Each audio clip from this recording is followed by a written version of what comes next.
Hello and welcome to Board Game Gumbo. Today we're unboxing Tawantinsuyu, the Inca Empire by Board and Dice Games. Tawantinsuyu is a game for 1 to 4 players, so there is a solo mode. Plays in about 60 to 120 minutes, so it's a fairly substantial Euro style game. This is by designer Dávid Turczi, who also did Anachrony and Petrichor, and of course sort of the prequel to this game, which is Teotihuacan. So let's go ahead and take a look at our rulebook first, which is going to be pretty heavy here because, again, this is a fairly substantial Euro game. You're going to be scoring points in a variety of manners. You can build tapestries, build buildings, you can go to war. You see all the player components here and the board itself. The board is in several different terraces. And you can, where you move on the terrace affects essentially how many resources you have to pay. In this game, you're playing as the potential successor to the Inca Empire, and you're trying to gain notoriety from the people through good works or conquering or developing the economy in several different ways. So essentially on your turn, you're doing one of 2 things. You're either placing a worker, or you can perform 2 of these 4 actions, which include moving your priest, praying, training, or recruiting. Placing your worker has sort of a long sequence of what happens. You have to pay where you place your worker. They get different benefits depending on the type of worker you place. You're then going to do certain tasks based on where you place the worker, and those tasks are things like building statues, getting more weavings, training so that you can build up your army, and then you have the secondary actions as well. Scoring happens through this festival mechanic, which happens when all of the available workers from the village are exhausted, and you're going to go through 3 festivals until the end of the game, where you'll have final scoring. And again, final scoring is a compilation of several different things. You score based off your tapestries, where you are on the temple track, buildings, god cards, army cards, leftover workers, and also leftover gold. And then on the back here, we just have a few little things that explain the different mechanics of the game. And then finally, the solo rules in the very back. All right, so let's go ahead and take a look at our game board, which appears to be at the bottom here. Got a lot of punchboard here. Let's start with our game board, because that's going to give us the best look at how this game works. And it is a rather large board, as you can see. All right, so here is our Incan city. And you can see we have our score track all around the edges. You have several different areas of conquest that you can see here. There are actually 4. There are 2 more on the other side of the board.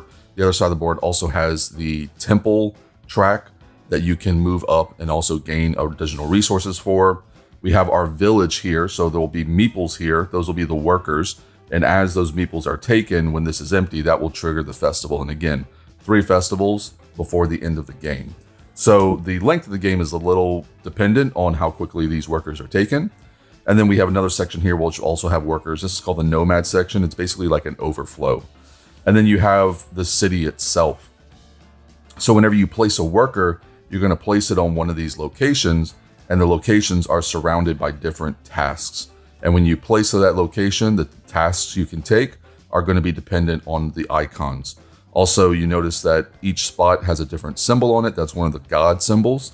And to place on that location, you have to discard a card with that god symbol or a gold, which is basically a wild. You also have spots here where you can build stairs. That's pretty important because 1, it reduces the resource cost of going down these terraces when you place workers. But 2, if somebody else uses your stairs, which they have to do if they're there, you score victory points. So it's a way to score victory points on your opponent's turns. So let's go ahead and take a look at the rest of the components here, and we'll start with the punch board. So on the side here, we just have some resource multipliers because the resources are not supposed to be limited by the pieces. So this is just to increase the number that you have. And then we have buildings. So these are passive buildings. You notice they have the little infinity symbol on them. So these are things that you can activate essentially. You have building cost in the top right, and then the actual effect of the building here. And then you have activated buildings, which when you use them, they will turn face down, and then you have to do a second action to flip them back up. Again, printed cost in the top right to build them, and then what you get when you activate them on the bottom. We've got some extra little pieces down here. Here are our statues, so you can build large statues and you can build small statues. Sometimes these are requirements for different god cards. They may require specific statues, or they are just victory points. When you build them, you get victory points, and you can also offer them to the temple to get additional victory points. And then finally, the festival token, which again activates your scoring, but also tells you when you do activate scoring, if you're the person who gains the festival token, you're also going to get a certain number of points. So you kind of want to activate festival scoring. And then finally, the tapestries. So the way tapestries work is essentially a tableau building mechanic. You're going to place them in front of you, and everybody's going to start with one. And then as you build tapestries, you're going to place them beside each other. And those will score you points based off of how long a row you build.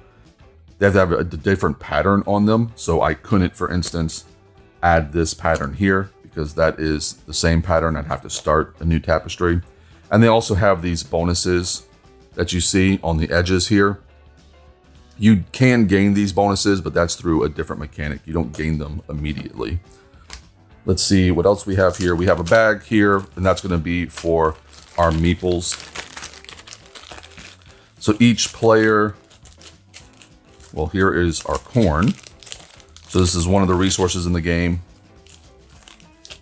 Little corn resources.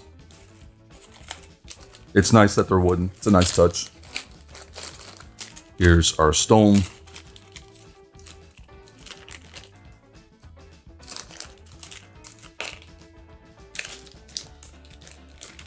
And I believe this is the gold.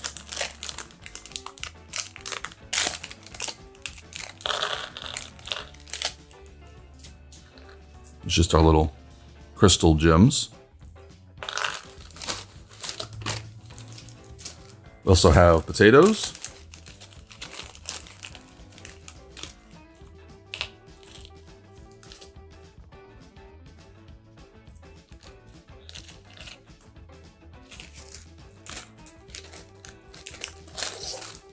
And then each player is going to have their own collection of resources here. So each player will have a high priest.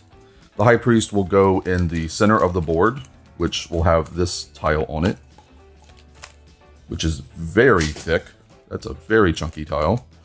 And this is essentially a rondel mechanic. So your priest will be on a certain location, and one of the actions you can take on your turn, those two actions that you can do, one of them is moving your high priest. And when you move your high priest, everybody gets to take that action, but the person who actually activates it basically gets a bonus. We also have our stairs here. So when you build stairs, they'll actually physically go on the board. And again, that's a way to score passive victory points when your opponents use them. And then you're going to have some tokens here. Some of these are to track like your temple level. Others are to track your overall VP and just for several different things there. So that is purple player. We also have the orange, the blue, and the black player, which again have their own versions of all of those pieces. And then we have our worker meeples. So in this game, each color meeple represents a different type of worker, and they get bonuses essentially. So for instance, this is a warrior. If you place a warrior at a location and there's another piece adjacent to it, you can actually pick up that piece and add it to your supply. And then the other ones do different things. I think the green ones are workers, basically get different different bonuses, extra tasks when they do certain things. And this will be what's your bag is for, because you'll draw these out randomly. Each player will start with 2 workers, and then there'll be a certain number of workers on the board randomly in both the nomad spaces and also in the village itself. and you'll be able to gain those workers throughout the game. A few other components we have here. First of all, we have some very large player aids, which again are just very nice to see. I always love when games include player aids. So it explains the different workers and what their different bonuses are, your general turn structure and how that works. All of the actions on this rondel here are explained. How the festival scoring works, the different tasks on the board. So all these little icons like the 2 stone here is pretty self-explanatory, but this one here, you know, you can go and look, and that's the merchant. It explains the cost to placing workers, because when you place out workers, the cost depends on what terrace you're placing them on, and also how close they are to your high priest. Explains all the passive abilities on buildings, and then how the in-game trigger works. So very extensive and nice player aid. And then on the back here is going to be your solo mode rules. So very helpful and well laid out player aid. The last few things we have a die here, which must be used in the solo rules because I don't know how that works. So I'm assuming it's part of the solo rules. And then finally, we have both God and War cards. So War cards here, you're going to use these to take over different areas. You see they have costs at the bottom, and I believe they are variable strength. Yeah, see you got some here that have 2 on them. So obviously those giving you 2 power. And then the ones with 1 are only giving you 1. And then you have God cards, which are a really interesting mechanic of the game. First of all, to place a worker, you have to discard a God card. So if I'm going here, I see this little squiggly line here. I can only go there if I discard a card with that symbol on it. So I discard this card to be able to place that worker. The only other option is to discard gold, which is really valuable in the game, so you don't generally want to do that. God cards also have resources on the bottom, and you can gain these resources in certain different ways. Specifically, like during the festival, you can discard 3 God cards and gain their bonuses. But this is also how you gain your starting resources in the game. At the very start of the game, each player is going to be dealt 8 of these God cards, and they're going to select 5 of them to immediately gain their bonuses. So if I just pull out 5 cards real quickly,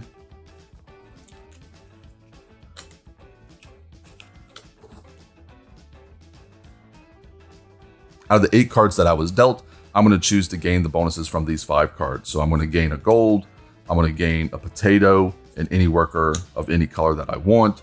I'm going to gain a stone and a potato, as well as a victory point, 3 corn, and 3 more potatoes. And then I'm going to be left with 3 cards in my hand. Now, these are the cards that I have access to when I want to place out workers, or if I want to play them additionally during the rest of the game. So that's it. That's everything you get in a copy of Tawantinsuyu, the Inca Empire, by Board and Dice Games.